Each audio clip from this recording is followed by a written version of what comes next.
பாகம் 91. பூமி அன்றைய பகல் நேரத்தை கடந்து இரவுக்கு அருகே சென்று கொண்டிருந்தது.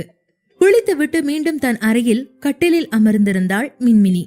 அதன் பின்னும் அவளுக்கு தலையில் யாரோ எதையோ வைத்தது போன்ற பாரம் அதிகமாகவே இருந்தது. கூடவே தண்ணீர் தாகம் எடுத்துக்கொண்டே இருந்தது.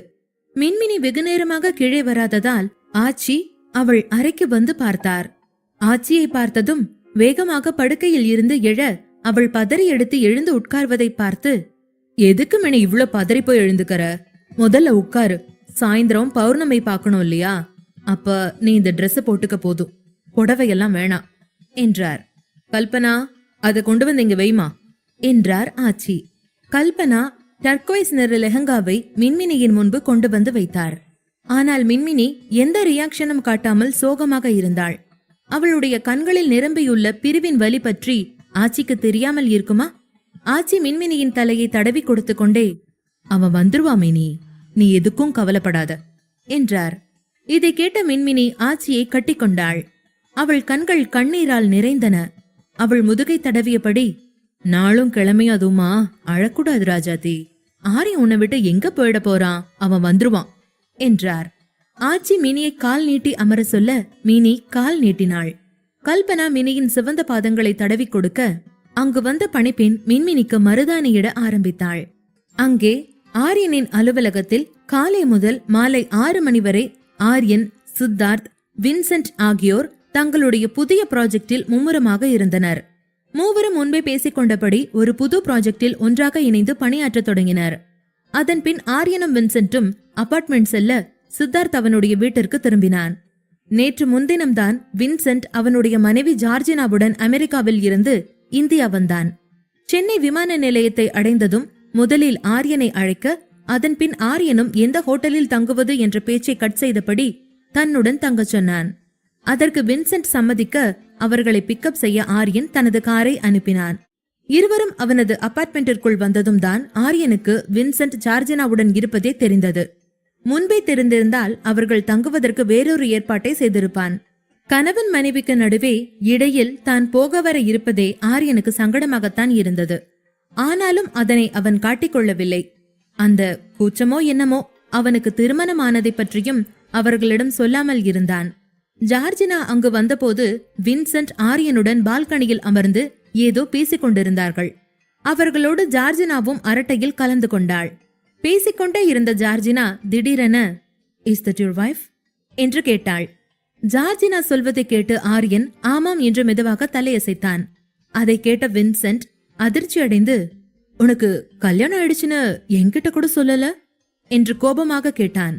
ஆரியன் அதற்கு வேகமாக, ஆமா சொல்லல, நீ மட்டும் என்னமோ என்கிட்ட சொல்லிட்டா கல்யாணம் பண்ண, நானும் அதான் வேணும்னே இதை பத்தி பேசாம இருந்தேன் என்றான். அதை கேட்டதும் வின்சென்ட்டுக்கு சிரிப்பு வந்தது. பால்ய நண்பர்களுக்குள் இருக்கும் செல்ல கோபம் அது. அப்போது ஜார்ஜினா, ஆமா நீ அவங்க கூட இல்லாம தனியா இருக்க என்று கேட்டாள். ஆரியன் அவள் சொல்வதை கேட்டு அமைதியாக, அவ என் கூட இல்லாட்டியும் நான் அவ கூட தான் இருக்கேன், ஆனா அது அவளுக்கு புரிய மாட்டேங்குது, ஐ லவ் ஹர் லாட் என்றான். இதை சொல்லிவிட்டு ஆரியன் அமைதியானான். அவன் சொல்வதை கேட்டு ஜார்ஜினா புன்னகைத்தாள். ஆரியனுக்கும் மின்மினிக்கும் இடையே ஏதோ ஒரு விரிசல் இருப்பதை அவள் புரிந்து கொண்டாள். ஆரியன் இப்போது தன் போனை எடுத்துக்கொண்டு எழுந்து கிளம்ப ஆரம்பித்தவன் பால்கனிக்கு எதிரே கடலில் தோன்றிக் கொண்டிருந்த மஞ்சள் நிலவை பார்த்து சில நொடிகள் ஸ்தம்பித்து போனான். ஓ மை காட், இன்னைக்கு பௌர்ணமி, கேதார கௌரி பூஜை நடக்குமே என்றான். ஜார்ஜினா அவன் பேச்சை கேட்டு, யா me also in fasting, I'm searching it on Google and doing the same என்றாள். வின்சென்ட் ஜார்ஜினாவை பெருமையோடு அணைத்துக் கொண்டான். ஆரியன் யோசித்துக் கொண்டே மொபைலில் ஆச்சியின் எண்ணை பார்க்க ஆச்சியிடம் இருந்து மெசேஜ் வந்திருந்தது. அதனை வாசிக்க ஆரம்பித்தான். பிறகு ஜார்ஜினா மீண்டும் ஒரு முறை, நீ போகலே ஆரியன், உன் வைஃப் உனக்காக விரதம் இருப்பாங்கன்னு நினைக்கிற என்று கேட்டாள். ஆரியன் அவள் சொல்வதை கேட்டு, ஆமா நான் போகணும் என்றான். மின்மினியின் முதல் கேதார கௌரி விரதம். அவன் இல்லாமல் அந்த விரதத்தை அவள் தனியாக முடிக்க முடியாது. இவ்வளவு முக்கியமான நாளை எப்படி மறந்தேன் என்று ஆரியன் இப்போது கொஞ்சம் கில்ட்டியாக உணர்ந்தான். ஜார்ஜினா தொடர்ந்து ஆங்கிலத்தில் சிவன் பார்வதி கம்பேட்டபிலிட்டி பற்றி நிறைய பேசிக் கொண்டிருந்தவள் பின் ஏதோ யோசித்துக் கொண்டே ஆரியனை பார்த்து, நானும் வின்சென்ட்டும் உன் கூட வீட்டுக்கு வரட்டுமா ஆரியன்? எனக்கும் இது முதல் வரதும். அவங்க என்னென்ன பண்றாங்கன்னு நோட் பண்ணிப்பேன். I can say a hi to your wife too என்றாள். இப்போது வின்சென்ட், ஆமாண்டா, அவளுக்கும் நம்ம இந்தியன் கல்ச்சர் மேல ரொம்ப மரியாதை. நேர்ல பார்த்து தெரிஞ்சுக்க இது ஒரு சான்ஸ் தானே என்றான். அதை கேட்ட ஆரியன் மகிழ்ச்சியுடன் ஜார்ஜினாவை பார்த்து, ஆஃப் கோர்ஸ் மேன், இதுல கேக்குறதுக்கு என்ன இருக்கு? எப்படியும் வின்சென்ட் ஆச்சி ஐயாவை மீட் பண்ணிட்டு தான் கிளம்புவான். அதை இன்னைக்கே பண்ணிடலாம். நல்ல chance. You are welcome to my home என்றான். சிதம்பர விலாஸ் வீட்டில் இரவு 7 மணி அளவில் மின்மினி தயாராக இருந்தாள். ஆச்சியும் ஆரியனை வீட்டிற்கு வரும்படி மெசேஜ் செய்திருந்தார். ஆரியன் வந்துவிடுவான் என்று ஆச்சி மின்மினிக்கு நம்பிக்கை ஊட்டியிருந்ததால் ஆரியனை வரவைக்க அவர் சில பிரயத்தனங்களை செய்து கொண்டிருந்தார். அதே நேரம் அறையில் மின்மினி தயாரானதும் தன்னையே ஒருமுறை பார்த்து கொண்டிருந்தாள். அப்போது விஜி வேகமாக அறைக்குள் வந்து, ஆரியன் சார் வந்துட்டாரு என்றாள் மகிழ்ச்சியுடன். விஜயின் பேச்சை கேட்டு சந்தோஷப்பட்ட மின்மினி அவசரமாக அறையை விட்டு வெளியே வந்து மேலிருந்து குனிந்து ஹாலில் தேட, அங்கே அவனை பார்த்த மின்மினி மீண்டும் முகம் சுருங்கினாள். அவளுடைய சந்தோஷங்கள் எல்லாம் மொத்தமாக வடிந்திருந்தது. ஓ, அவளை இங்கே கூப்பிட்டு வந்துட்டாரா என்று சொல்லிக்கொண்டே மின்மினி கோபமாக அவளுடைய கால்களை பூமிக்கு வலிக்காமல் உதைத்துக் கொண்டே அவள் அறைக்கு வந்தாள். அறைக்குள் அங்கும் இங்கும் சுற்றியபடி, கபாலீஸ்வரா, அவர் அந்த வெள்ளை பேய இங்கேயும் கூட்டிட்டு வந்திருக்கிறத பார்த்தா என்னை விட்டுட்டு போயிடுவார் போல இருக்கே. நீ மட்டும் உன் ஒரே வைஃப் கூட எவ்வளவு நல்லவனா இருக்க. உன்ன மாதிரி ஏன் மத்த ஆம்பளைங்க இருக்க மாட்டேன்றாங்க என்று இறைவனை துணைக்கு அழைத்து புலம்பினாள். அதன் பின் கைகளால் வாயை பொத்திக்கொண்டே, இப்ப என்ன ஆகும் தெரியலையே, ஆரியன் அவரோட கல்யாணத்தை பத்தி பேச இங்க வந்திருப்பாரோ என்று பயந்தவள் அடுத்த கணமே, நோ மின்மினி, நோ, இதெல்லாம் நடக்காது. B positive. ஆரியனுக்கு நீ, உனக்கு ஆரியன், அவ்வளவுதான், டாட் என்று தனக்குத்தானே தைரியம் சொல்லிக் கொண்டாள். அவள் அவளுக்குள்ளாக பேசிக் கொண்டிருக்கும் போது ஆச்சி கதவை திறந்து உள்ளே வந்தார். அதே நேரம் அவருக்கு பின்னால் ஜார்ஜினாவும் உள்ளே வந்தாள். மின்மினி ஜார்ஜினாவையே வைத்த கண் வாங்காமல் பார்க்க ஆரம்பித்தாள். கீழே ஆரியனும் வின்சென்ட்டும் லிவிங் ரூமில் அமர்ந்து பேசிக் கொண்டிருந்தனர். சிறிது நேரம் கழித்து சித்தார்த் அவன் குடும்பத்துடன் வந்து அவர்களோடு இணைந்து கொண்டான். நிவாசினி கர்ப்பமாக இருந்ததால் இம்முறை நோன்பு நோக்காமல் வழிபட வந்திருந்தாள். அவளுடன் யசோதாவும் வந்திருந்தாள். அவளும் உண்ணாவிரதம் இருந்தாள். கல்பனா பெண்களை எல்லாம் அழைத்து கொண்டு மின்மினி அறைக்கு போனார். சித்தார்த் ஆரியன் அருகில் அமர்ந்து, நீ எப்படிரா இங்க என்று கிண்டல் செய்ய அவன் சொல்வதை கேட்டு ஆரியன் அவனை முறைத்து பார்க்க ஆரம்பித்தான். சித்தார்த் அதை பார்த்து ரசித்து சிரித்துக் கொண்டிருந்தான். தினமும் சித்தார்த் ஆரியனை மின்மினியிடம் போய் பேச சொல்லும் போதெல்லாம் ஆரியன், முடியாது, நான் அவளை பார்க்க மாட்டேன் என்றுதான் சொல்லிக் கொண்டிருந்தான்.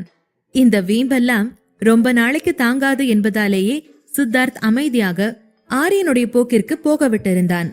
சித்தார்த்தின் கிண்டலால் காண்டான ஆரியன், தெரியாம வந்துட்டண்டா, நான் மேல போறேன் என்றான். சொல்லிக்கொண்டே அங்கிருந்து எழுந்து மாடிக்கு செல்ல ஆரம்பித்தான்.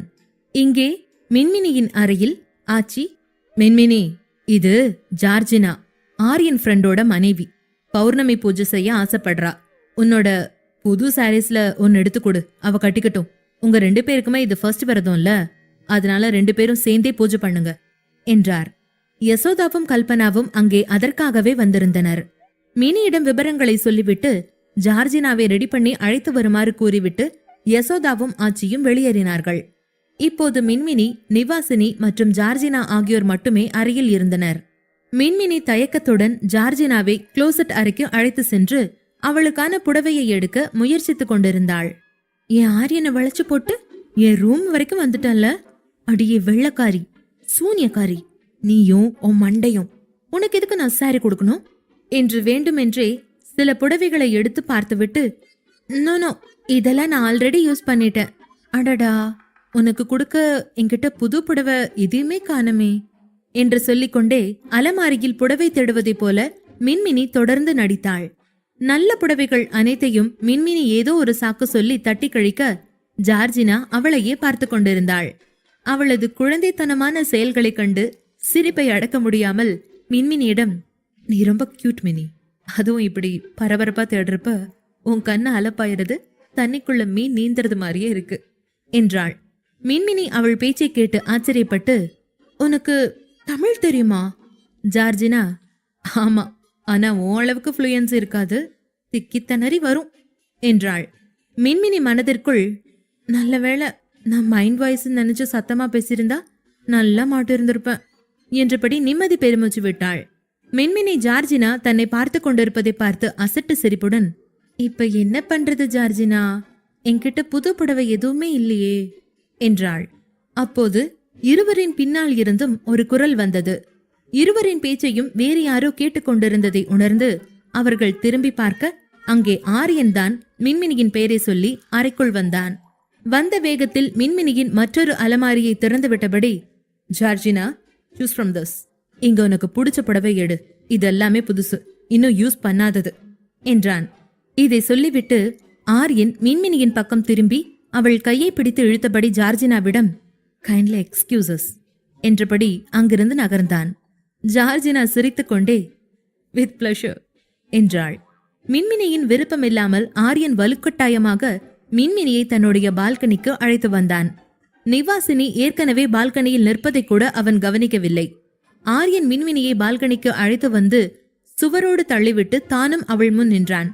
ஆரியன் தள்ளும்போது மின்மினி கோபமாக, என்ன எதுக்கு இப்ப இங்க கூட்டிட்டு வந்தீங்க என்றாள். அப்போது யாரோ தொண்டையை சிறுமைகிற சத்தம் இருவருக்கும் கேட்டதும் ஆரியன் மேற்கொண்டு ஏதாவது சொல்ல முயற்சித்தவன் பக்கத்தில் இருந்து வரும் சத்தத்தை கேட்டு திரும்பி பார்த்தான். அங்கே நிவாசினியை பார்த்த மின்மினி வேகமாக ஆரியனை தள்ளிவிட்டாள். மறுபுறம் நிவாசினி அவர்கள் இருவரையும் சற்று நெருங்கி வந்து, ஆரியன் அண்ணா, கொஞ்சம் பொறுமையா இருங்க, மின்மினியோட நோன்பு முடியட்டும் என்றாள். மின்மினி இதை கேட்டு அதிர்ச்சி அடைய ஆரியன் நிவாசினியை ஆச்சரியத்துடன் பார்க்க ஆரம்பித்தான். நிவாசினி ரொமான்டிக்காக வேற எதையோ புரிந்து கொண்டிருக்கிறாள் என்பது அவனுக்கு புரிய வெகுநேரமாகவில்லை. நிவாசினி இப்போது எதுவும் பேசாமல் அங்கிருந்து சிரித்துக் கொண்டே சென்றாள். மின்மினியும் அந்த வாய்ப்பை பயன்படுத்தி அவனிடமிருந்து விலகிச் சென்றாள். ஆனால் ஆரியன் அவள் கையை பிடித்தான். ஆரியன் மின்மினியை பின்னால் இருந்து இழுத்தான். ஆனால் மின்மினி ஆரியனிடமிருந்து தன்னுடைய கையை விடுவித்துக் கொண்டாள். என்ன விடுங்க பிளீஸ் என்றபடி அவனிடமிருந்து வெளியேற முயற்சித்தாள். ஆரியன் வேகமாக மின்மினியின் இரு கைகளையும் பிடித்துக்கொண்டு, மின்மினி, ஒழுங்கு மரியாதையா நான் சொல்றத முழுசா கேளு. உன்னோட இந்த சைல்ட்ஹுட் பிஹேவியரை கொஞ்ச நேரத்துக்கு ஸ்டாப் பண்ணு. ஜார்ஜினா என் ஃப்ரெண்டோட வைஃப், அவளை நீ மரியாதையா நடத்து, புரியுதா என்றான். மின்மினி அமைதியாக அவன் சொல்வதை கேட்டவள் திடீரென்று கோபமாக ஆரியன் மார்பில் அடிக்க ஆரம்பிக்க ஆரியன் வேகமாக அவள் கைகளை பிடித்தான். ஆர்யா, நீங்க இவ்வளவு மோசமானவர்னு நான் நினைச்சு கூட பாக்கல. அப்போ உங்க ஃப்ரெண்டு வைஃபுக்காக தான் இந்த பூஜைக்கு வந்திருக்கீங்க, அப்படித்தானே?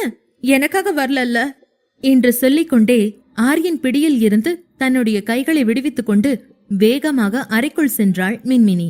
அதே சமயம் ஆரியன் மின்மினி பேச பேச அதிர்ந்து போனான். அவள் இப்படி ஒரு கோணத்தில் யோசித்து பார்ப்பாள் என்பதே அவனுக்கு இப்போதுதான் புரிந்தது. மின்மினியின் வார்த்தைகளை கேட்டு அவன் மனம் கலங்கியது. அவன் இதற்காகவா அங்கே வந்தான்? அவன் மின்மினிக்கு சில விஷயங்களை எப்படி சொல்லி புரிய வைப்பது என்று புரியாமல் தவித்தான்.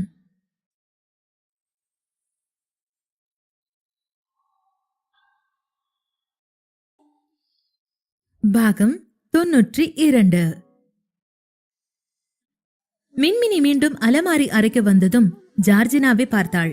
ஜார்ஜினா தனக்கென ஒரு மஞ்சள் நிற பார்டர் போட்டு டார்க் பர்பிள் நிற புடவையை தேர்ந்தெடுத்திருந்தாள். நிவாசினி அவளுக்கு புடவை கட்ட உதவினாள்.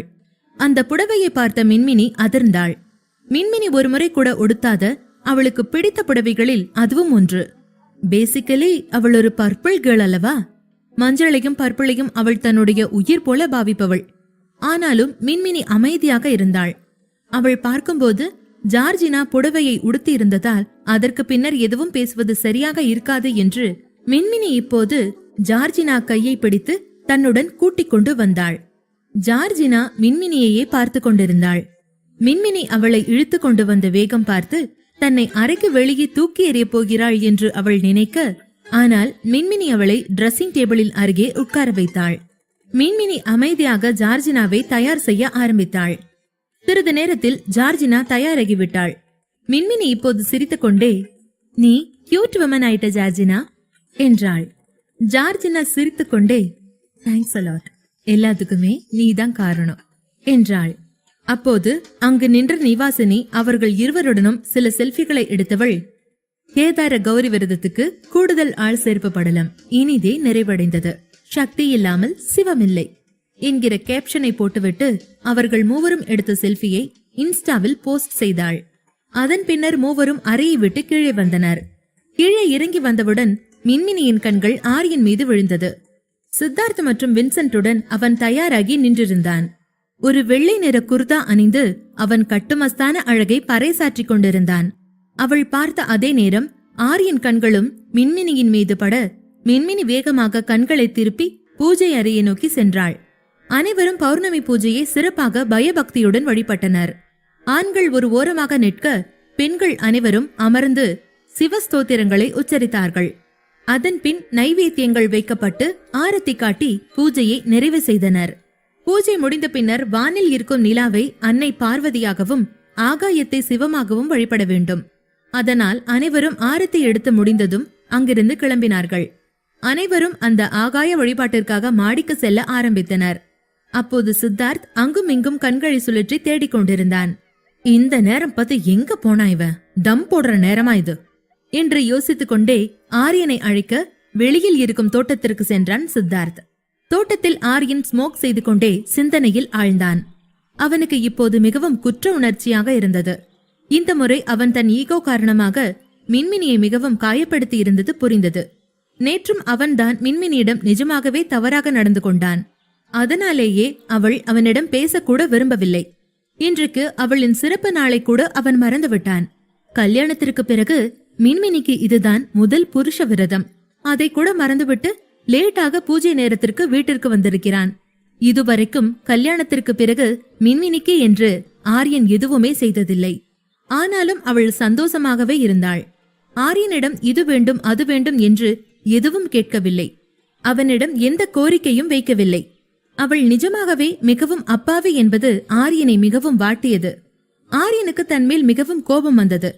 மின்மினியை விட தன் ஈகோவிற்கு அதிக முக்கியத்துவம் கொடுத்ததால் தான் இவ்வளவு பிரச்சனையும். அதனாலேயே மின்மினி அவனை தன் அருகில் வரவிடவில்லை. ஆனாலும் அவள் அநியாயத்திற்கு முரண்டு பிடிக்கிறாள் என்றெல்லாம் ஆரியன் யோசித்துக் கொண்டிருக்கையில், ஆரியன் இங்கென்னடா பண்ணிட்டு இருக்க என்ற சித்தார்த்தின் சத்தம் கேட்டு ஆரியன் வேகமாக சிகரெட்டை தூக்கி எறிந்தான். சித்தார்த் அவனிடம் வந்து, இன்னைக்காச்சும் இத பண்ணாமேரேண்டா, இது தெரிஞ்சா ஐயா நிச்சயம் என்னதான் திட்டுவாரு. பச்சை புள்ள கையில நான் என்னமோ சிகரெட்டு கொடுத்த மாதிரி, என்னமோ ஸ்கூல் டைம்ல நான் தான் உனக்கு இதெல்லாம் சொல்லி கொடுத்தேங்கிறதுக்காக ஐயா என்னை இப்ப வரைக்கும் திட்டி தீக்கிறாரு என்றான்.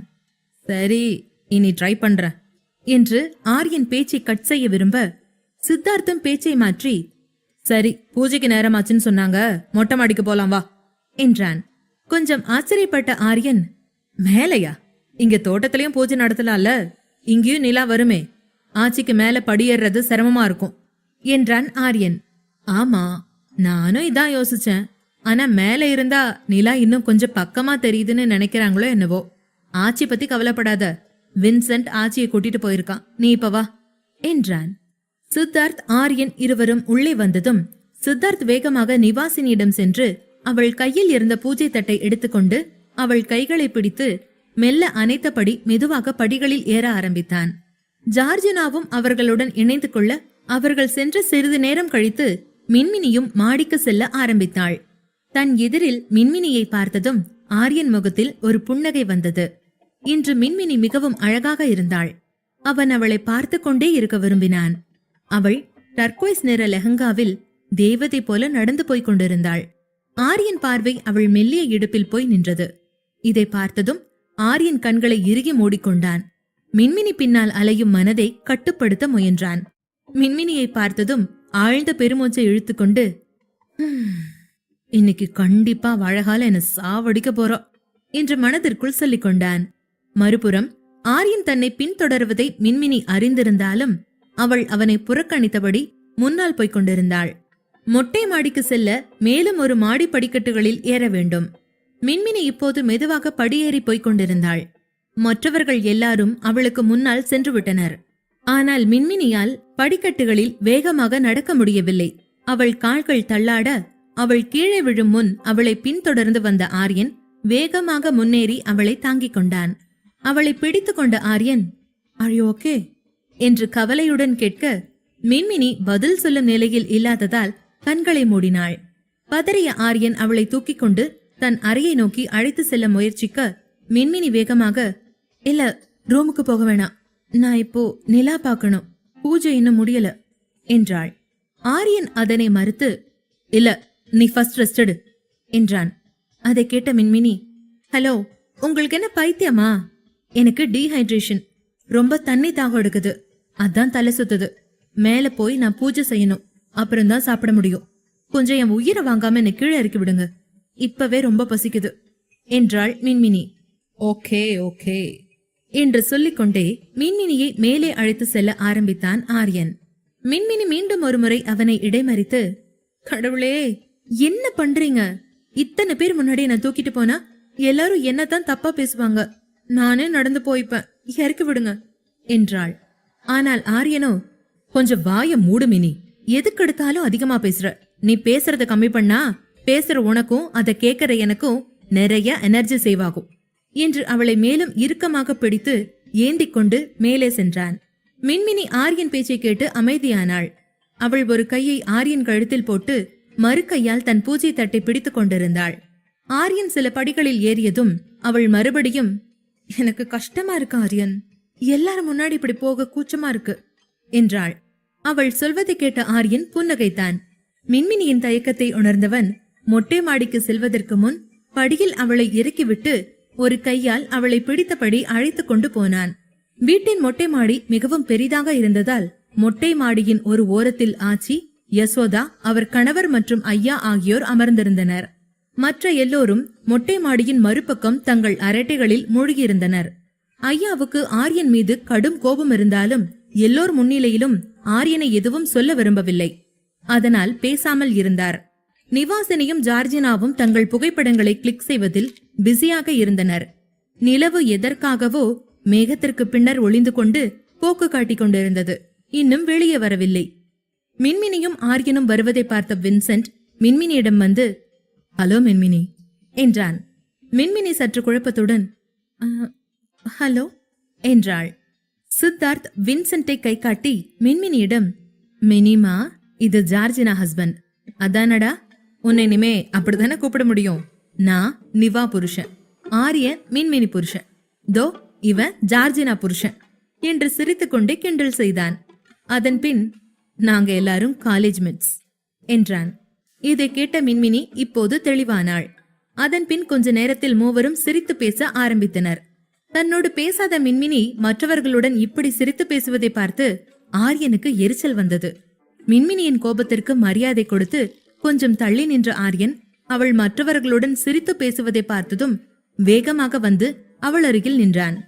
வின்சென்ட் ஆரியனை பார்த்து, டே மச்சா, நீ செம்ம லக்கியான ஆள்ரா, பிளே பாய் லைஃபையும் என்ஜாய் பண்ண, இப்ப கல்யாண லைஃபையும் என்ஜாய் பண்ற, லேட்டா கல்யாணம் பண்ணாலும் வேற லெவல்ரா, ஆள்றடா நீ என்றான். அவன் பேச்சை கேட்டு ஆரியனுக்கு புறையேற சித்தார்த்தும் வின்சென்ட் சொல்வதை கேட்டு ஆரியனை பார்த்து தலையில் அடித்துக் கொண்டான். ஏண்டா, எவன் வந்தாலும் ஆரியன் மூடி மறைக்க நினைக்கிற கிணத்தையே தூர்வாடுறீங்க, அவன் திருந்திட்டான்டா, வாஸ்துப்படி அந்த பிளேபாய் கணத்தை மொத்தமா மூடுங்கடா என்றான். நேரம் காலம் தெரியாமல் தனக்கு செய்வினை செய்யும் வின்சென்ட்டை அந்த மொட்டை மாடியில் இருந்து கீழே தள்ளிவிட வேண்டும் என்று ஆரியன் வெறியானான். ஆனால் எதிர்பார்த்ததுக்கும் மாறாக வின்சென்ட் சொன்னதுக்காக எந்த ரியாக்ஷனும் செய்யாமல் மின்மினி எதுவும் பேசாமல் அமைதியாக இருந்தாள். அதனால் ஆரியன் லேசாக ஆச்சரியப்பட்டான். அதன் பின் வின்சென்ட் மின்மினியின் கையை பிடித்து, ஹேய், நீயும் வா, போட்டோஸ் எடுக்கலாம், கிளவுடியா இருக்கு, எப்படியோ 3 வர லேட் ஆகும் என்றான். வின்சென்ட்டின் இந்த செயலை பார்த்த ஆரியன் இன்னும் கோபப்பட மறுபுறம் மின்மினியும் தன் கையை வின்சென்ட்டின் பிடியில் இருந்து விடுவித்துக் கொண்டாள். கொஞ்ச நாட்களுக்கு முன்பு சாமிதாஸ் மூலம் தனக்கு நடந்த சில விஷயங்களால் அவள் மனரீதியாக பாதிக்கப்பட்டிருந்தாள்.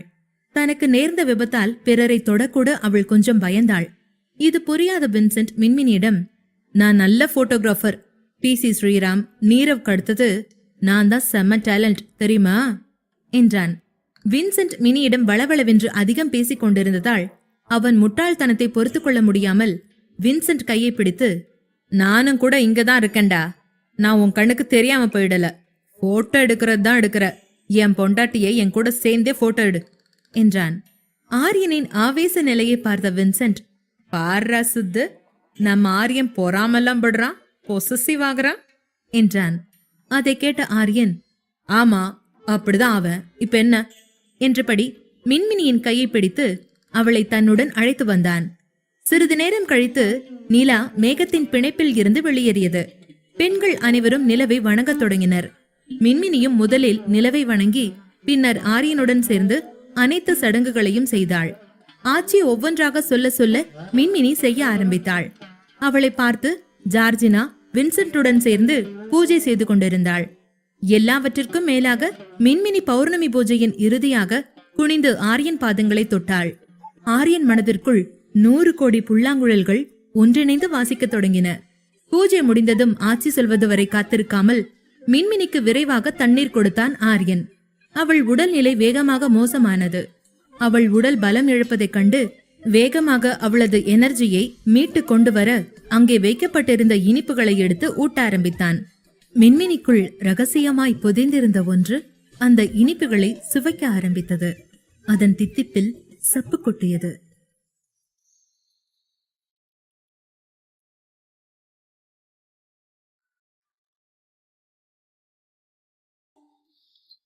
பாகம் 93. பௌர்ணமி விரதம் முடிந்து நிலா பார்த்த பின்னர் மின்மினி உடல் பலவீனமாகி நிற்க முடியாமல் தள்ளாட ஆரியன் அவளை பிடித்து அவளுக்கு உடனடி எனர்ஜிக்காக அங்கிருந்த இனிப்புகளை ஊட்டினான். மினிக்கு லேசாக தெம்பு வந்தது. கொஞ்சம் நிதானமானாள். ஆரியன் அவளிடம், இப்ப எல்லா விரதத்தையும் முடிச்சுக்கலாம்ல, கீழே போயிட்டு முதல்ல சாப்பிடு என்றான். மின்மினி அவன் கண்களை பார்க்க அதே சமயம் ஆரியன் கண்கள் மின்மினியின் இனிப்பு உண்ட உதடுகளில் விழுந்தது. அவள் தண்ணீர் குடித்ததால் அவள் உதடுகள் ஈரமாக இருந்தது. அப்போது சித்தார்த் அவர்கள் இருவரையும் இடைமறித்து, ஓய் லவ் பேர்ட்ஸ், கொஞ்ச நேரம் just out of your romance mode போறீங்களா? நாமெல்லாம் ஒன்னா போட்டோ எடுத்துக்கலாம் என்று கூறினான். சித்தார்த் கேமராவை அமைத்து அனைவரையும் ஒன்றாக படம் பிடித்தான். அது மட்டுமின்றி ஆரியன் மற்றும் மின்மினியின் சில அழகான தருணங்களை அவர்களிடம் சொல்லாமல் கிளிக் செய்தான். இங்கு ஜார்ஜினாவும் அனைத்து சடங்குகளுடன் தனது விரதத்தை முடித்திருந்தாள். வின்சென்ட் நிம்மதியாக நிற்க அவள் மிகவும் மகிழ்ச்சியாக இருந்தாள். அவர்கள் எல்லோரும் இப்போது கீழே வந்துவிட்டார்கள். முதலில் விரதம் இருந்த அனைத்து பெண்களுக்கும் உணவு பரிமாறப்பட்டது. தனக்காக விரதம் இருந்த பெண்களுக்கு ஆண்கள் மனநிகழ்வோடு பரிமாறினார்கள்.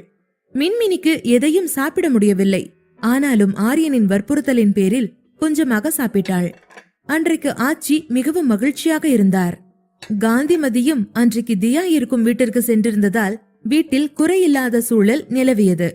அனைவரும் சிரித்து பேசிக்கொண்டே இரவு உணவை முடித்தனர்.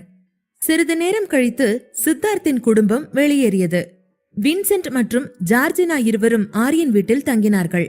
அனைவரிடமும் பேசிவிட்டு ஆரியன் அறைக்கு வர மின்மினி கட்டிலில் படுத்திருந்தாள். ஆரியன் அவளை பார்த்துவிட்டு க்ளோசெட் அறைக்கு நகர்ந்தான். சிறிது நேரம் கழித்து ஆடைகளை மாற்றிவிட்டு ஆரியன் மீண்டும் அறைக்கு வந்து விளக்கை அணைத்துவிட்டு தன் இடத்தில் படுத்துக் கொண்டான். ஆனால் தூக்கம் அவன் கண்களை விட்டு வெகு தொலைவில் இருந்தது. கண்கள் மூடி தூங்கிக் கொண்டிருக்கும் மின்மினியை ஆரியன் பார்த்தான். அவனுக்கு இப்போதே மின்மினியை கட்டிப்பிடிக்க வேண்டும் போல் இருந்தது. அவளை தன் கைகளில் இறுக பற்றிக் கொள்ள தோன்றியது. ஆனால் மின்மினி இன்னும் தன் மீது கோபமாக இருப்பதை அவன் அறிந்தான். ஆகவே முதலில் தயங்கியவன் அதன் பின் துணிந்து மின்மினியின் அருகில் வந்து மின்மினியின் இடுப்பில் கை வைத்தான். இதை எதிர்பார்த்தவள் போல மின்மினி அவன் கையை பிடித்து இழுத்து அவளிடமிருந்து கையை விலக்கினாள்.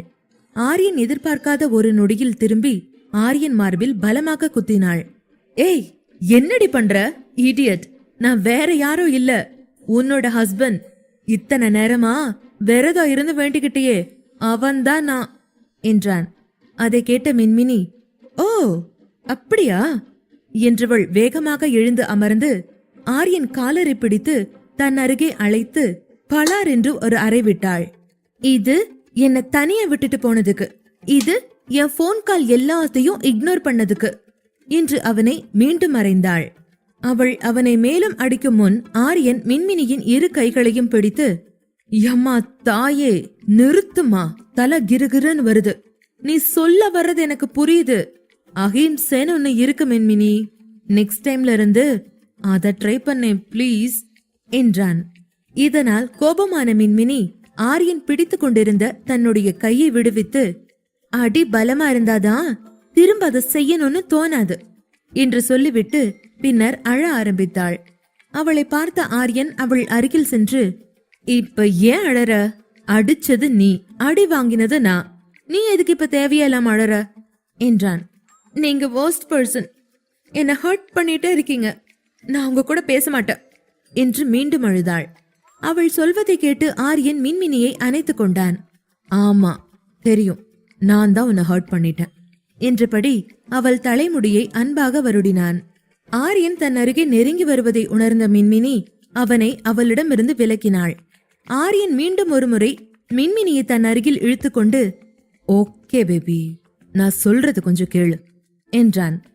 நான் கேட்க முடியாது என்று மின்மினி வேகமாக தலையை ஆட்டினாள். இல்ல, நீங்க சொல்றது எதையும் நான் கேட்க போறதில்ல. இங்கிருந்து கிளம்புங்க, உங்க அபார்ட்மெண்ட்டுக்கு போயிடுங்க, எனக்கு நீங்க வேண்டாம் என்று கத்தினாள். மின்மினியின் பேச்சை கேட்ட ஆரியன் அவளை பார்த்து, மின்மினி, மைண்ட் யுவர் டங், என்ன சொல்றேன்னு புரிஞ்சு பேசு. ஏற்கனவே நீ இப்படி பண்ணதாலதான் நான் வெளியே போனேன் என்றான். அதை கேட்ட மின்மினி, நான் புரிஞ்சுதான் பேசுறேன், உங்களை பத்தி எனக்கு எல்லாம் புரிஞ்சு போச்சு, நீங்க இந்த ரூம்ல தங்க வேணா, கிளம்புங்க என்றாள். நேற்று ஐஸ்கிரீம் சாப்பிட்டு விட்டு வந்ததில் இருந்து ஸ்ருதி வித்தியாசமாக நடந்து கொண்டிருந்தாள். விகாஷ் கண்களில் படாமல் இருந்தாள். கேதார கௌரி விரதத்தை வேண்டாம் வேண்டாம் என்று சொல்ல சொல்ல கேட்காமல் ஷிவானி விகாஷிற்காக விரதம் இருந்தாள்.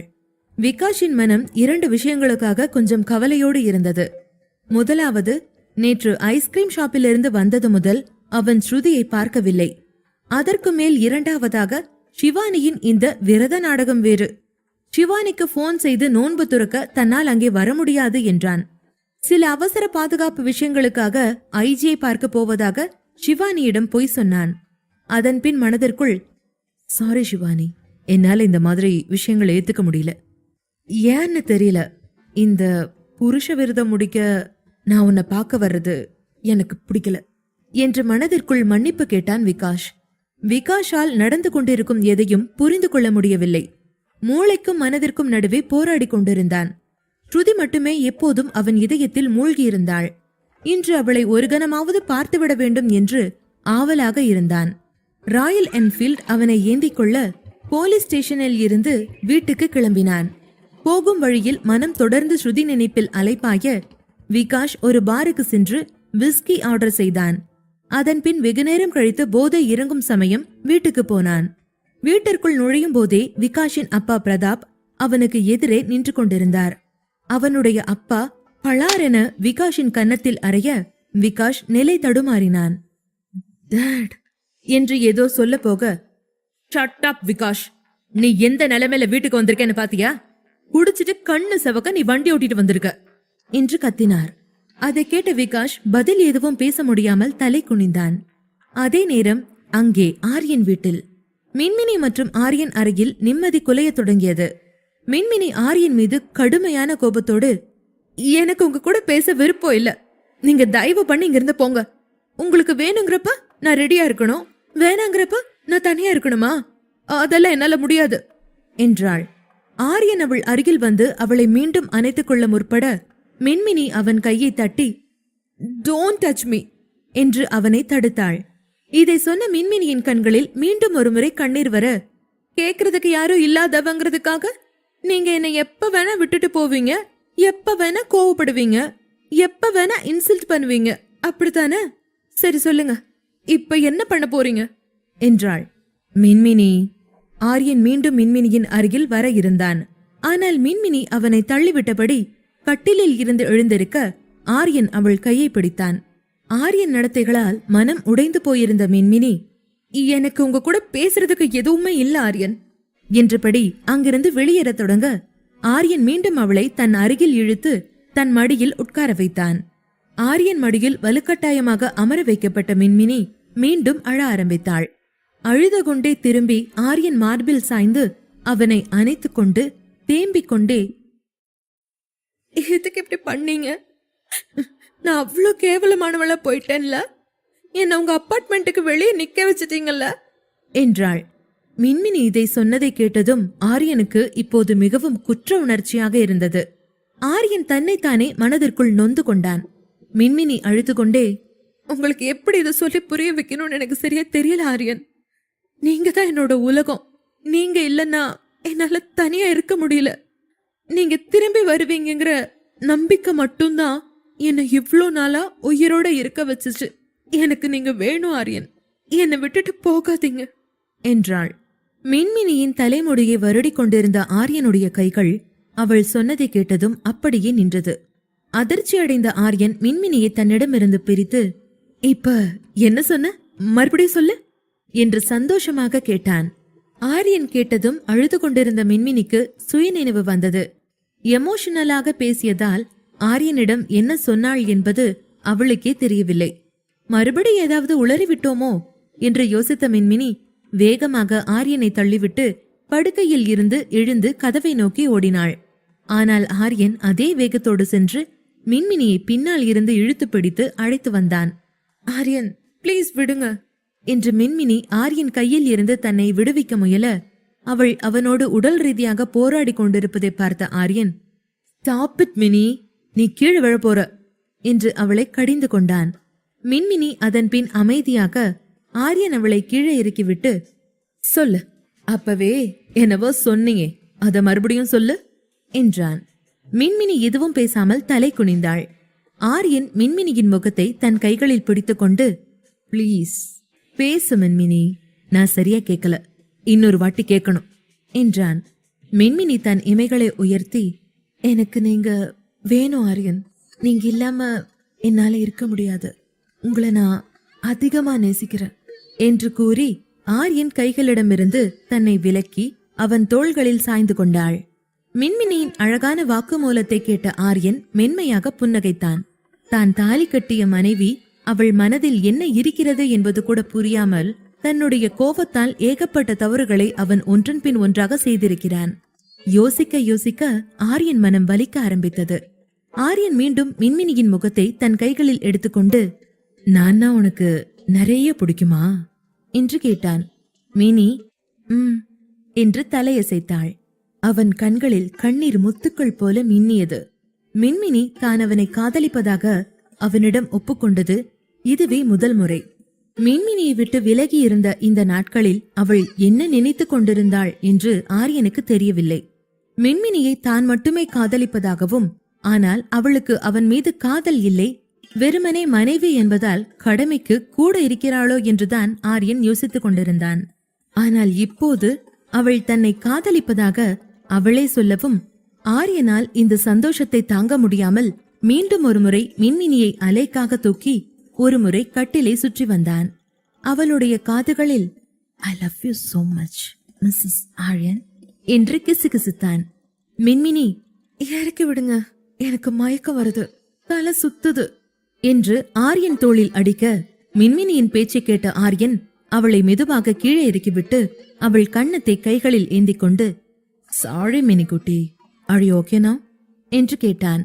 மின்மினி வேகமாக ஆரியனை தள்ளிவிட்டு படுக்கைக்கு ஓடி வந்து, ஹலோ மிஸ்டர் ஆரியன், நீங்க என்கிட்ட ஐ லவ் யூ சொன்னாலும் நான் மசிய மாட்டேன், இன்னும் நான் கோவமா தான் இருக்கேன் என்றபடி மின்மினி கட்டிலில் தலையணையை எடுத்துக்கொண்டு ஆரியன் முகத்தில் எரிந்துவிட்டு, இப்ப என் ரூமை விட்டு போங்க Aryan, this is my turn. உங்க அபார்ட்மெண்ட்ல இருந்து என்ன வெளியே அனுப்பிச்சிங்க தானே, இப்ப என் ரூம்ல நீங்க இருக்க கூடாது என்றாள். அதை கேட்டு ஆவேசமான ஆரியன் அவள் வீசி எறிந்த தலையணையை எடுத்துக்கொண்டு அவள் அருகே வந்து அவளை கையோடு சேர்த்து கட்டிலில் தள்ளி அவள் அருகில் படுத்தபடி, நான் போக மாட்டேன், நான் இங்கதான் படுப்பேன், உன்னால முடிஞ்சத பாத்துக்க என்றான். அதே நேரம் ஆரியன் வீட்டிற்கு வெளியே பழக்கப்பட்ட நிழல்கள் சில நடமாடிக்கொண்டிருந்தன. அந்த நிழலின் சாயல் ராஜை ஒத்திருந்தது.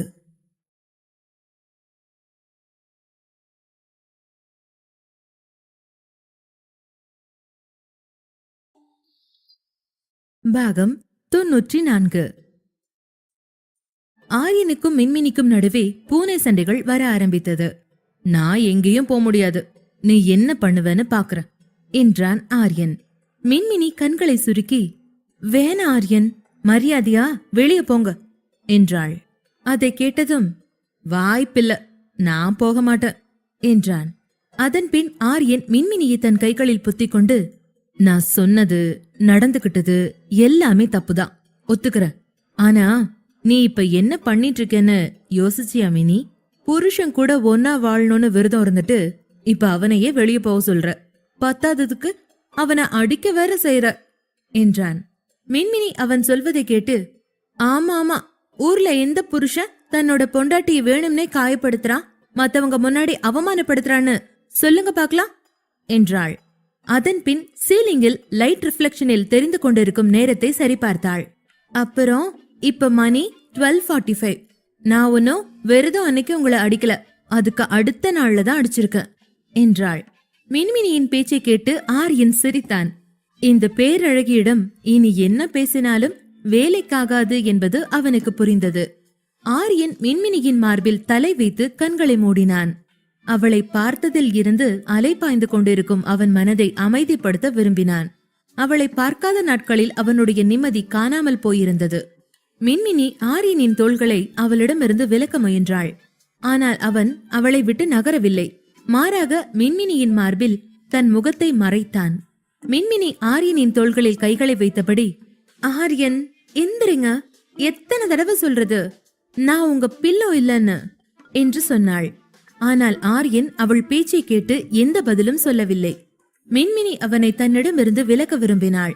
ஆனால் அவள் கைகள் ஏன் ஆரியனுடைய அடர்த்தியான தலைமுடியை நோக்கி நகர்ந்தன என்று தெரியவில்லை. அவள் தன்னை எறியாமல் மெதுவாக ஆரியனுடைய தலைமுடியை வருட ஆரம்பித்தாள். ஆரியன் மின்மினி அமைதியானதைக் கண்டு சற்று மேலே வந்து மின்மினியின் மென்மையான கழுத்தில் உதடுகளை பதித்தான். மின்மினி உடல் நெகிழ்ந்தாலும் தைரியத்தை வரவழைத்துக் கொண்டு, இல்ல வேணா ஆரியன், என்ன விட்டுருங்க. இன்னைக்கு பக்கத்துல இருக்கீங்கன்னு இதெல்லாம் பண்ணிட்டு அப்புறம் திடீர்னு இதெல்லாம் இல்லாம இருந்து பழகுன்னு என்ன அம்போன்னு விட்டுட்டு போயிடுவீங்க. எனக்கு இதெல்லாம் வேணாம், எனக்கு இதுக்கெல்லாம் தெம்பில்ல என்றாள். ஆரியன் தன் முகத்தை உயர்த்தி மின்மினியின் கண்களை பார்த்து, நீ என்னோட லைஃப் மின்மினி, உன்னை விட்டுட்டு இனிமே நான் எங்கேயுமே போமாட்டேன் என்றான். மின்மினி ஆரியன் கண்களை பார்த்து, ராமசா என்று மெதுவாக கேட்டாள். ஆரியன் அவள் நெற்றியில் அன்புடன் முத்தமிட்டு, பிராமிசா, நான் உன்னை எங்கிட்ட இருந்து பிரிச்சு வேற எங்கேயும் கொண்டு போக மாட்டேன். நானும் நீயும் இனி வேற வேற இல்ல என்றான். அவன் பேச்சை கேட்ட மின்மினியின் கண்கள் மீண்டும் ஒருமுறை கண்ணீரால் நிரம்பின. கண்களை மூடிய மின்மினியின் கண்ணங்களில் கண்ணீர் வழிந்தது.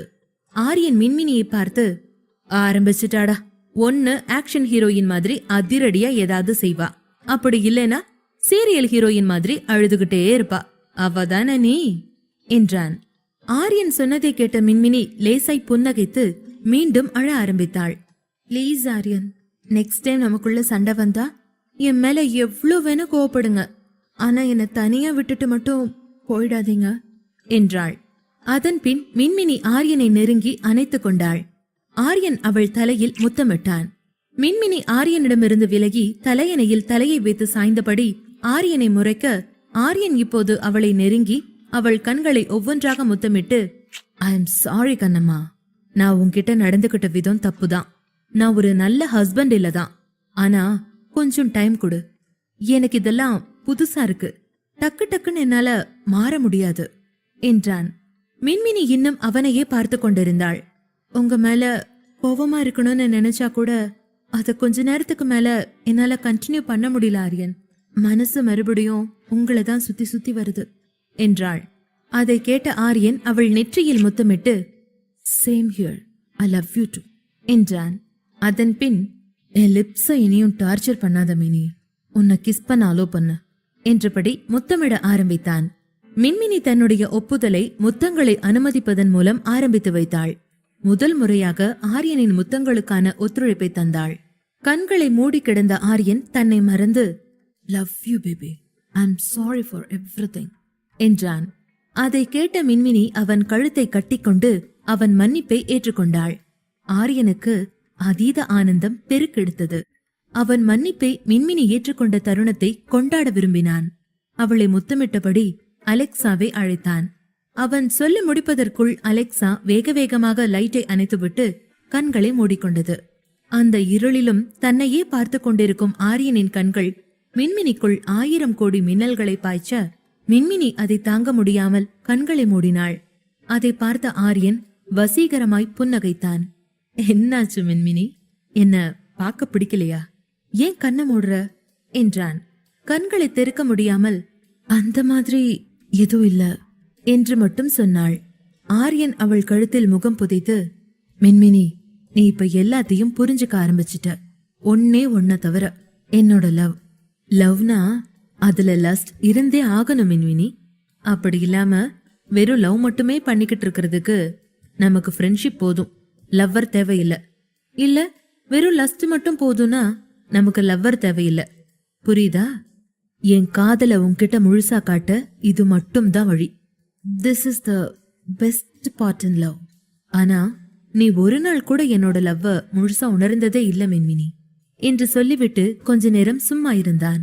மின்மினி அதை அவசரமாக மறுத்து கொண்டே, இல்லல்ல, எனக்கெல்லாம் புரியும் என்றாள். அதற்கு ஆரியன், அப்படின்னா ஒவ்வொரு தடவை நான் உன்கிட்ட வர்றப்பையும் நீ ஏன் கண்ணை மூடிக்கிற மின்மினி? நம்ம கண்ணு வழியாதான் நம்ம ஆத்மாக்கள் ஒன்ன பாத்துக்குமா, ஓஷோ சொல்லிருக்காரு. ஆனா நான் உன் கூட நெருக்கமா இருக்கிறப்ப நீ என்னோட சோலை பார்க்கவே மாட்டேங்கிற மின்மினி. அதான் எனக்கு கஷ்டமா இருக்கு என்றான்.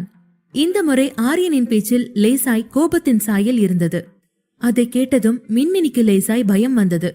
ஆனாலும் காட்டிக்கொள்ளாமல், ஆமா, எப்ப பாரு என் மேல கோபமா இருக்கீங்க, எதுக்கெடுத்தாலும் மக்குன்னு திட்டுறீங்க, அப்புறம் அன்னைக்கு சாயங்காலமே எல்லோ ரோசஸ் வாங்கிட்டு வந்து சமாதானம் பண்றீங்க. உங்களை என்னால புரிஞ்சுக்கவே முடியல. அதனாலேயே நீங்க பக்கத்துல வரப்பெல்லாம் எனக்கு பயம் வருது என்றபடி அருகில் இருந்த தலையணையை எடுத்து நெஞ்சோடு அணைத்து கொண்டாள் மின்மினி.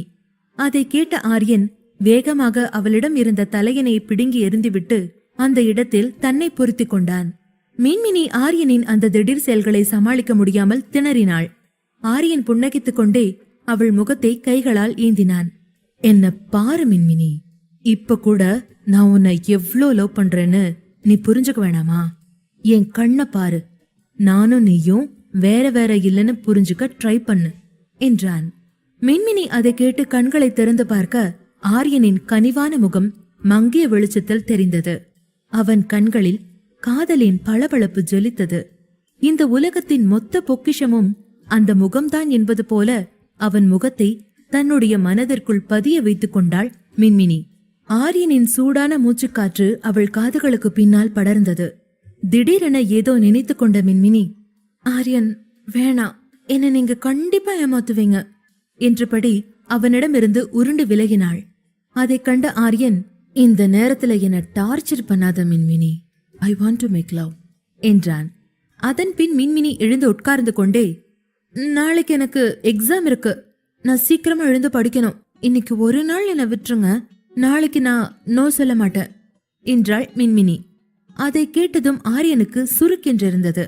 அவனை இன்னமும் மின்மினி தவறாக புரிந்து கொண்டிருக்கிறாளா என்று யோசித்தான். அதன் பின் டிஷர்ட்டை தேடி அணிந்த ஆரியன், சரி நீ தூங்கு என்றபடி அங்கிருந்து வெளியேறினான். கொஞ்ச நேரம் கழித்து ஆரியன் உள்ளே வந்த போதும் மின்மினி தூங்காமல் விழித்திருந்தாள். ஆரியனின் மார்புகள் ஈரமாக இருந்தன. அவனுடைய தலையை தொட்டு பார்க்க அதுவும் ஈரமாகி இருந்தது.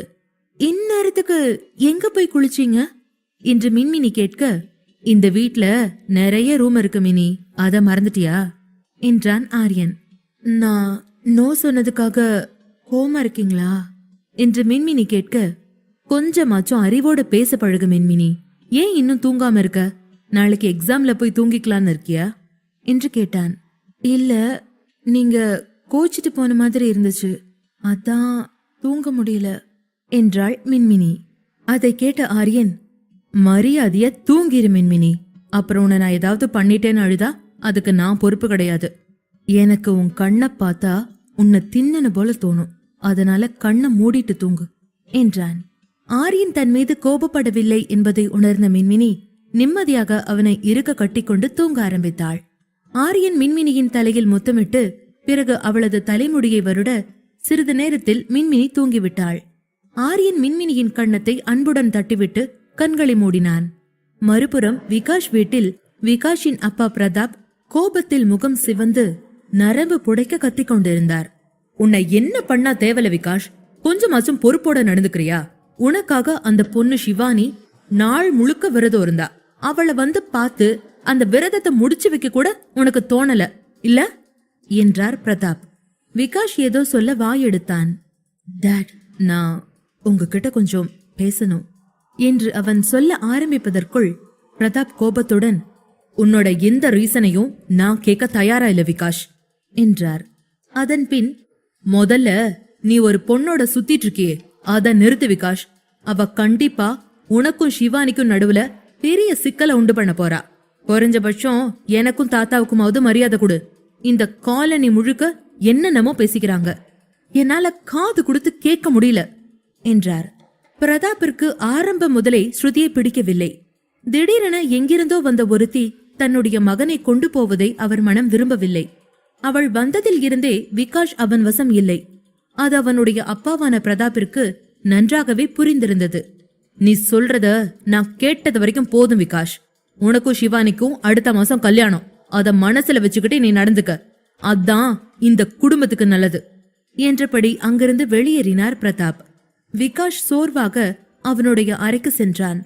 காலையில் காலிங் பெல் பொறுமை இல்லாமல் தொடர்ந்து கதறியது. ஸ்ருதி இண்டக்ஷன் ஸ்டவ்வில் காஃபி போட்டுக் கொண்டிருந்தாள். ஒருவேளை விகாஷின் தாத்தாவாக இருக்கலாம் அல்லது விகாஷாக கூட இருக்கலாம் என்று யோசித்த ஸ்ருதி அவசரமாக ஸ்டவ்வை ஸ்லோவில் வைத்துவிட்டு போய் கதவை திறந்தாள். விகாஷ் என்கிற ஞாபகம் வந்தவுடன் மனதில் மின்னல்கள் பளிச்சிட வேகமாக கதவை திறந்தவள் வெளியே நின்றிருந்த நபரை பார்த்ததும் முகம் வாடினாள். சிவானி, நீயா என்றாள்.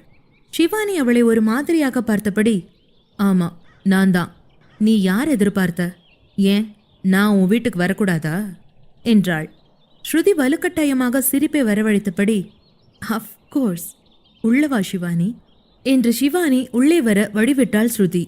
உள்ளே வந்த சிவானி கதவை மூடினாள். அதை பார்த்த ஸ்ருதி ஆச்சரியப்பட கண்களை சுருக்கி ஸ்ருதியை பார்த்த சிவானி, நேத்து சாயங்காலம் நீயும் விகாஷும் எங்க போயிருந்தீங்க என்று கேட்டாள். அதை கேட்ட ஸ்ருதி ஆச்சரியத்தோடு, ஆமா, நாங்க ஐஸ்கிரீம் ஷாப் போயிருந்தோம். உனக்கு எப்படி தெரியும்? விகாஷ் சொன்னானா என்று கேட்டாள். சிவானி இப்போது கோபமாக பல்லை கடித்து கொண்டு, அடுத்தவங்க காசுல எவ்வளவு அனுபவிக்கணுமோ அனுபவிச்சுக்கணும்னு நினைக்கிறியா ஸ்ருதி? உனக்கு கொஞ்சம் கூட மனசு கூசலையா? இன்னும் எவ்வளோ நாள் விகாஷ் காசுல வாழலான்னு பிளான் பண்ணிருக்க என்று கேட்டாள். சிவானியின் வார்த்தைகள் ஒவ்வொன்றும் ஸ்ருதியின் நெஞ்சை துருப்பிடித்த கத்தி போல அறுக்க ஆரம்பித்தன. எதுவும் பேசாமல் எங்கோ பார்த்த ஸ்ருதியை முகத்தை தன்னுடைய பக்கம் திருப்பிய சிவானி, உன்ன மாதிரி கேடு கட்ட பொண்ணுங்களுக்குனே சில ஆம்பளைங்க இருப்பாங்க, அங்க போ சரியா? என்னோட விகாஷ் கிட்ட உன் வேலையை காட்டாத. உன்கிட்ட ஆர்கியூ பண்ண நான் இங்க வரல. என் விகாஷ என்கிட்ட குடுத்துருன்னு கெஞ்சவும் வரல. அவர் என்னோட விகாஷ்னு உனக்கு புரிய வைக்க தான் வந்தேன். அவர்கிட்ட இருந்து நீ கொஞ்சம் தள்ளியே இரு. முடிஞ்சா இங்க கண்ணுல படாம எங்கேயாச்சும் போயிடு. இதுதான் உனக்கு ஃபர்ஸ்ட் அண்ட் லாஸ்ட் வார்னிங் என்று படபடவென பொரிந்து தள்ளிய சிவானி அங்கிருந்து வெளியேற போனவள் திரும்பி பார்த்து, இந்த வீட்டுக்கு வர்றதுக்கு எனக்கு பர்மிஷன் தேவையில்லை. ஏன்னா என் ஃபியூச்சர் ஹஸ்பண்ட் தான் இந்த வீட்டுக்கு வாடகை கொடுக்கறாரு. எங்க கல்யாணத்துக்கு அப்புறம் இதுக்கெல்லாம் எனக்கு நேரம் இருக்காது. அதனாலதான் இப்பவே உன்னை வார்ன் பண்ண வந்தேன் என்று நெருப்பை கக்கிவிட்டு அங்கிருந்து வெளியேறினாள். சிவானியின் வார்த்தைகளால் ஸ்ருதி ஸ்தம்பித்து போய் சிலையாக நின்றாள். உள்ளே அடுப்பில் இருந்த பால் கொஞ்சம் கொஞ்சமாக கருக ஆரம்பித்தது.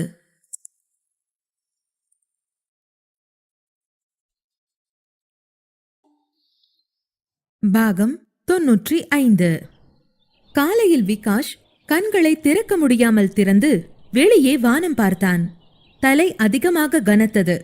முற்பகல் செய்யின் பிற்பகல் விளையும் என்பதைப் போல முந்தைய இரவின் விஸ்கி அடுத்த நாள் காலையில் தலைவலியாக மாறியிருந்தது. கண்மூடிக்கொண்டே முதல் நாள் இரவு நடந்ததை யோசித்து பார்த்தான்.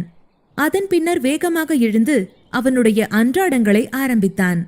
அதே சமயம் ஸ்ருதி இன்று சீக்கிரமே எழுந்துவிட்டாள். குளித்து முடித்து மனமுருக பூஜை செய்து கொண்டிருந்தாள். இன்று அவள் மனம் நிம்மதியில்லாமல் ஊசலாடி கொண்டிருந்தது. காஞ்சி காமாட்சியை பார்த்து கொண்டே, ஏம்மா இப்படி பண்றீங்க? எனக்கு தான் யாரும் இல்லைன்னு உங்களுக்கு தெரியும்ல என்று முதல் நாள் நடந்ததை நினைத்து ஸ்ருதி அழ ஆரம்பித்தாள். அப்போது காலிங் பெல் அடிக்கவும் ஸ்ருதியின் உடல் நடுங்கியது. இன்றைக்கும் சிவானி வந்திருப்பாளோ என்று பயந்தாள். காலிங் பெல் அடித்து முடிக்கும் போதே அவள் மொபைல் ரிங் ஆனது. அது விகாஷின் போன் கால். நேற்று சிவானி எச்சரித்து போனது நினைவில் நிற்க இருந்த இடத்தை விட்டு அசையாமல் அப்படியே அமர்ந்திருந்தாள். சிறிது நேரத்தில் மொபைல் அழைப்பு நின்று போக ஸ்ருதி நிம்மதியாக மீண்டும் அம்மனை பார்க்க ஆரம்பித்தாள். ஆனால் காலிங் பெல் தொடர்ந்து கதறியது. ஸ்ருதி பயத்தில் மூச்சை ஆழமாக இழுத்து தன்னை சமன் செய்தபடி கதவை நோக்கி போனாள். சிதம்பர விலாஸ் வீடு. காலையில் மின்மினி கண் விழித்தாள். ஆரியனின் அணைப்பில் அவள் இரவு முழுவதும் சுகமாய் உறங்கி எழுந்திருந்தாள். ஆரியனின் தலைமுடியை பிரியமாக கோதிவிட்டபடி நெற்றியில் முத்தமிட்டாள். அவள் அசைவுகளால் தொந்தரவான ஆரியன் அவளை மேலும் இறுக்கமாக அணைத்தபடி உறங்கி போனான். மின்மினி ஆரியனை கனிவோடு பார்த்தாள். ஆரியன் அவள் மார்பின் மீது தலை வைத்து உறங்கிக் கொண்டிருந்தான். மின்மினி ஆரியனை தன்னோடு அணைத்து கொண்டு மென்மையாக புன்னகைத்தாள். ஃப்ராடு, ஸ்ட்ரிக்ட் ஆபீசர், எப்ப பாரு கோவமாவே இருந்து நினைச்ச காரியத்தை சாதிக்கிறீங்க என்று தனக்குள் முணுமுணுத்தாள். ஆரியனின் மூச்சுக்காற்று அவள் மீது படப்பட மின்மினி தன்னை மறந்து போனாள். அன்றைக்கு அவளுக்கு எக்ஸாம் என்பதையே முழுதுமாய் மறந்துவிட்டாள். ஆரியனையே கண்கொட்டாமல் பார்த்து கொண்டிருந்தாள். அவளுக்கு ஆரியனோடு அப்படி ஒட்டிக்கொண்டு படுத்து கிடக்க மிகவும் பிடித்திருந்தது. இப்போதெல்லாம் அவளுக்கு எழுந்திருக்கவே சோர்வாக இருந்தது. காலையில் எழுந்து காலேஜ் கிளம்புவதற்கு நிறையவே சிரமப்பட்டாள். யோசித்து கொண்டே தன்மேல் படர்ந்திருக்கும் ஆரியனின் கைகளை தடவினாள். அப்போது அவன் கையில் ஒரு நீண்ட தழும்பு தட்டுப்பட்டது. அது ராஜுவிற்கும் ஆரியனுக்குமான சண்டையில் ராஜ் கண்ணாடி ஒன்றை உடைத்து ஆரியன் மீது கீறியதால் ஏற்பட்ட தழும்பு. அவள் அந்த தழும்பை தடவி கொடுத்து கொண்டே, ஆரியன், அன்னைக்கு உங்களுக்கு எவ்வளோ வலிச்சிருக்கும்ல என்று மனம் நொந்து கொண்டிருந்தாள். அன்று ராஜ் ஆரியன் மீது காயம் செய்யும் போது அவள் அங்கிருந்த க்ளோசெட் அறைக்குள் போய் ஒளிந்து கொண்டது அவளுக்கு இப்போது நினைவுக்கு வந்தது. அப்போது ஆரியன் வலியில் இருக்க அவளோ பயத்தால் வலியில் இருக்கும் அவனை கவனிக்காமல் தன்னை காக்க ஒளிந்து கொண்டாள். இதெல்லாம் நினைவுக்கு வரும்போது தான் எவ்வளவு சுயநலமாக அன்றைக்கு நடந்து கொண்டோம் என்று மின்மினிக்கு வேதனை வந்தது. மின்மினி ஆரியன் தலையில் மீண்டும் ஒருமுறை முத்தமிட்டு அவன் முகத்தை பார்க்க அவனோ மிகவும் நிம்மதியாக தூங்கிக் கொண்டிருந்தான். தூங்கும்போது அவன் முகம் பிறந்த குழந்தை போல இருந்தது. தூங்குறப்பதான் சார் அப்பாவி, ஆனா எந்திரிச்சா அட பாவி என்று தனக்குள் சொல்லி புன்னகைத்த மின்மினி ஒருமுறை ஆரியனின் காயத்தின் மீது விரலால் அழுத்தி பார்த்தாள். ஆரியன் அசையவில்லை. அதனால் மீண்டும் ஒருமுறை அவன் காயத்தில் விரலை அழுத்தி பார்த்தாள். இம்முறை ஆரியன் கண்களை திறக்காமல், காலங்காத்தால என்னடி வேணும் உனக்கு என் செல்ல பார்பிடால் என்று கொஞ்ச ஆரியன் குரலை கேட்டு மின்மினி அதிர்ந்தாள். அப்போது அவளுடைய எல்லா செய்கைகளையும் ஆரியன் விழித்து கொண்டே கவனித்திருக்கிறான் போல. சட்டென்று உள்ளுக்குள் வெட்கம் ஓடியது. உங்களுக்கு காய ஆறிடுச்சான்னு செக் பண்ண என்றாள். ஆரியன் எழுந்து மின்மினியை தன் கைகளுக்குள் சேர்த்து கொண்டான்.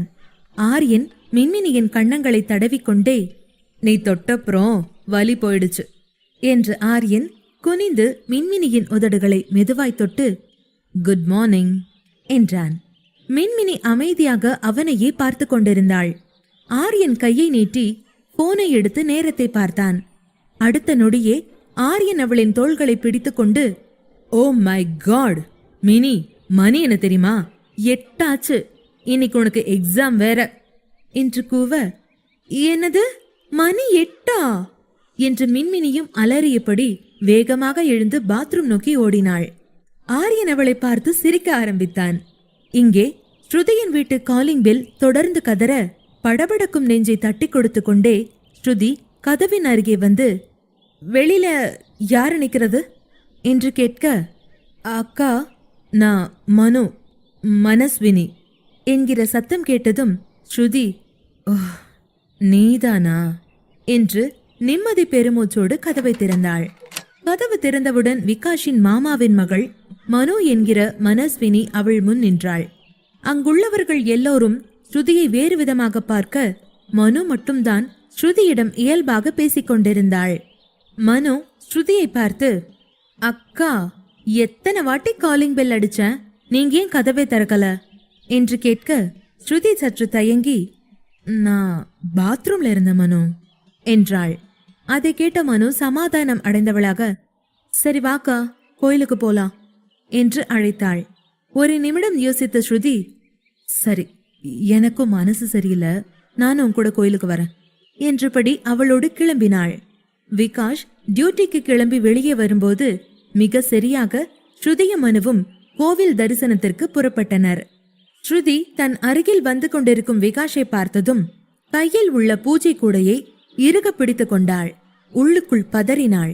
விகாஷ் மனுவிடம் வந்து, 2 பேரும் காலங்காத்தால ஜோடி எங்க கிளம்பிட்டீங்க என்று கேட்க, ஹலோ ப்ரோ, உங்க கண்ணு அவுட்டா? இந்த பூஜை தட்டை பார்த்துமா நாங்க எங்க போறோம்னு கேக்குறீங்க?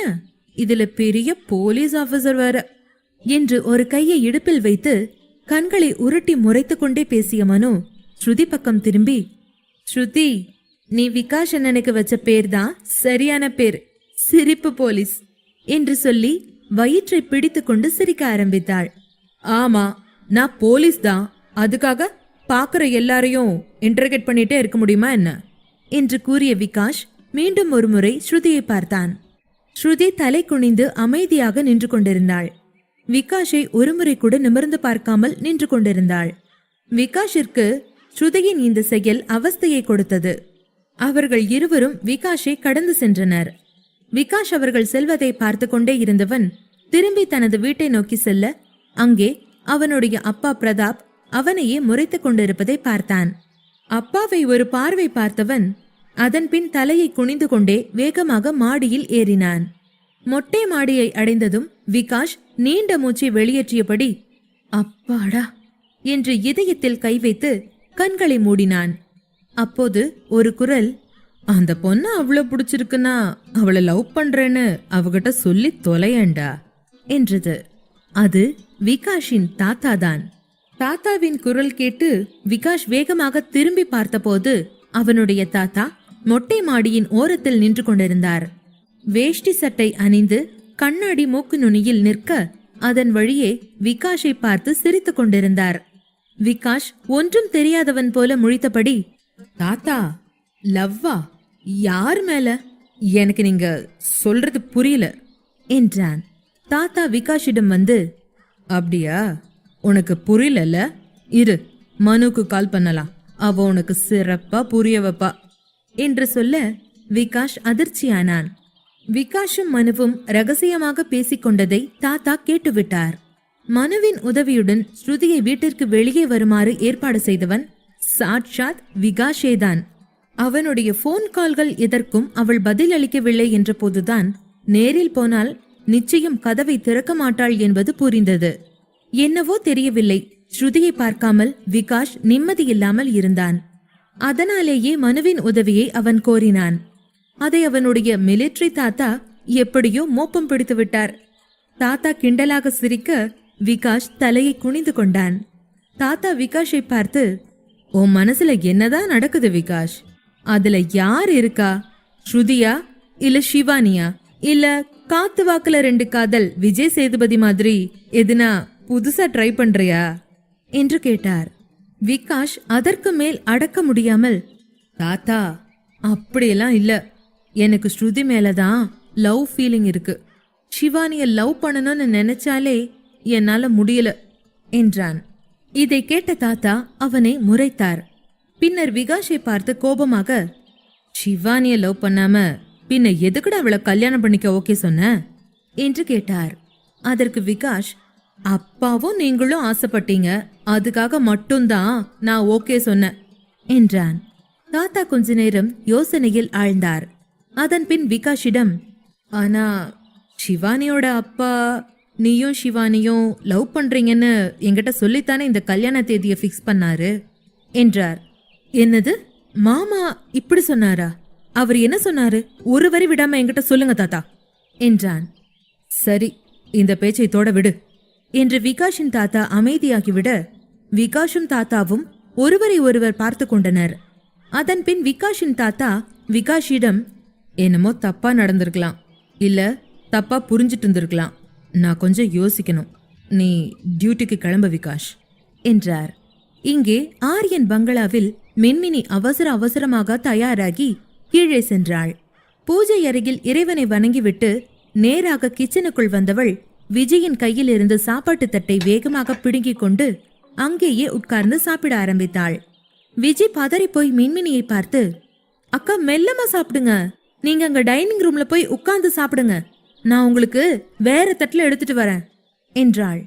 இப்படி சொல்லிக்கொண்டே இட்லிகளை பீத்து சொதியில் ஊற வைத்துக் கொண்டு டைனிங் டேபிள் நோக்கி நகர்ந்தாள். சாப்பிட்டு கொண்டே இருந்த மின்மினிக்கு உள்ளுக்குள் இருந்து வித்தியாசமான உணர்வுகள் வந்தது. உள்ளிருக்கும் ஏதோ ஒன்று அவள் சாப்பிட்ட சொதி இட்லிகளை வேண்டாம் என்று வெளியே தள்ளி கொண்டிருந்தது. மின்மினி தட்டை டைனிங் டேபிளில் வைத்துவிட்டு வாஷ்ரூம் நோக்கி ஓடினாள். விஜி மின்மினிக்கு தட்டுகளில் அதிக இட்லிகளை கொண்டு வந்த போது மின்மினி அங்கு இல்லை. இங்கதான் இருந்தாங்க, அதுக்குள்ள எங்க போனாங்க என்று அவளுக்குள் கேட்டபடி தட்டை அங்கே வைத்துவிட்டு கிச்சனுக்கு திரும்பினாள். வாந்தி எடுத்த பிறகு மின்மினிக்கு கொஞ்சம் நன்றாக இருந்தது. மீண்டும் டைனிங் ஹாலுக்கு வந்து டைனிங் டேபிளில் அமர்ந்தாள். அவள் கண்ணெதிரே இருக்கும் சொதி இட்லிகளை பார்த்ததும் அவளுக்கு மீண்டும் குமட்டியது.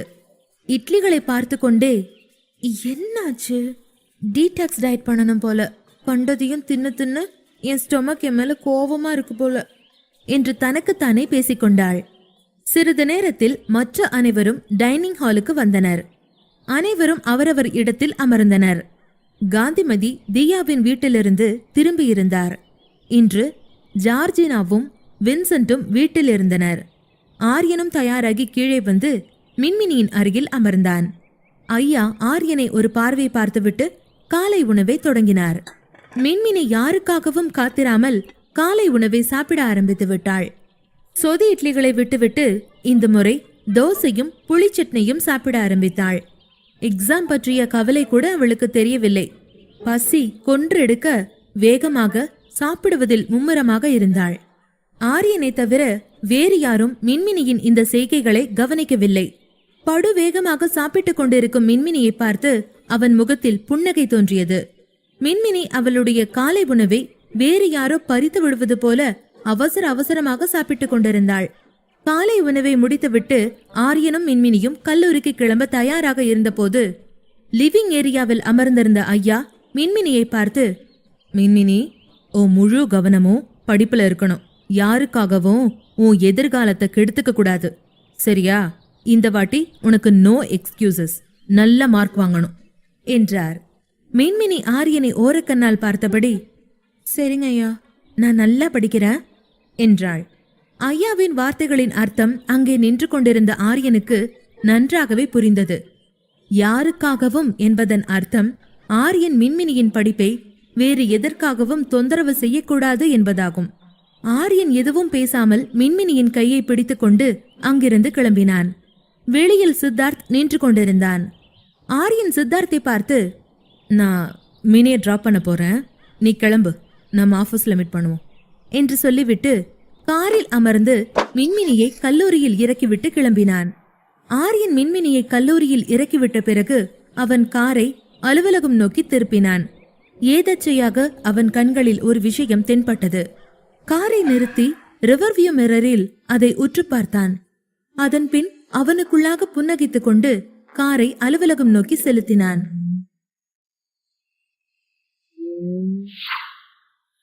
அதே நாள் மதியம் 2 மணியளவில் சென்னைக்கு வெளியே உள்ள ஒரு ஃபார்ம் ஹவுஸில் ஒரு பெண், ப்ளீஸ் என்ன விட்டுருங்க, நீங்கெல்லாம் யாரு, எதுக்கு நீங்க கூட்டிட்டு வந்திருக்கீங்க, உங்களுக்கு என்ன வேணும் என்று கதறிக் கொண்டிருந்தாள். அப்போது அவள் எதிரில் அமர்ந்திருந்தவனின் முகத்தில் கடும் கோபம் தெரிந்தது. சிகரெட்டை பற்ற வைத்துக் கொண்டு வளையங்களாக சிகரெட் புகையை வெளியேற்றிக் கொண்டிருந்தான். அவன் எழுந்து அங்கிருந்த பவுன்சரை பார்த்து, அவ கட்ட வருங்க என்றான். அந்த பெண்ணின் கட்டுகள் அவிழ்க்கப்பட்டது. கண்ணை கட்டியிருந்த பேண்டேஜை திறந்ததும் கண்கள் மெல்ல திறந்து பார்க்க தன் எதிரில் நின்றிருந்தவனை பார்த்து அதிர்ச்சியானாள் அந்த பெண். ஏறக்குறைய திகைப்புடன், ஆரியன் நீயா, உனக்கு எப்படி தெரியும், என்ன எப்படி கண்டுபிடிச்ச என்று கேட்க ஆரியன் எதுவும் பேசாமல் சிரித்தான். அந்த பெண் மீண்டும் ஆவேசமாக கத்த ஆரம்பித்தாள்.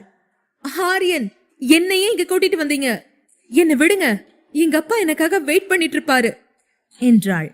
ஆனால் ஆரியன் அது எதற்கும் அசைந்து கொடுக்கவில்லை. அவள் எதிரே நின்றிருந்த பெண்ணை பார்த்து சிரித்தபடி, ஏன் இவ்ளோ பயப்படுற? தப்பு பண்ணவங்க தானே பயப்படணும். நீ ஏன் கதற? அப்படின்னா நீ தப்பு பண்ணிருக்கேன்னு ஒத்துக்கிறியா? உன் ஸ்மார்ட் மூவ்ஸ் எல்லாம் போதும். இனி என்னோட டர்ன் என்றான் ஆரியன். அவளிடம் நிதானமாக சிரித்து கொண்டே பேசிய ஆரியன் அங்கிருந்த பவுன்சர்ஸிடம், இவளை க்ளோஸா மானிட்டர் பண்ணுங்க என்று சொல்லிவிட்டு அங்கிருந்து கிளம்பினான்.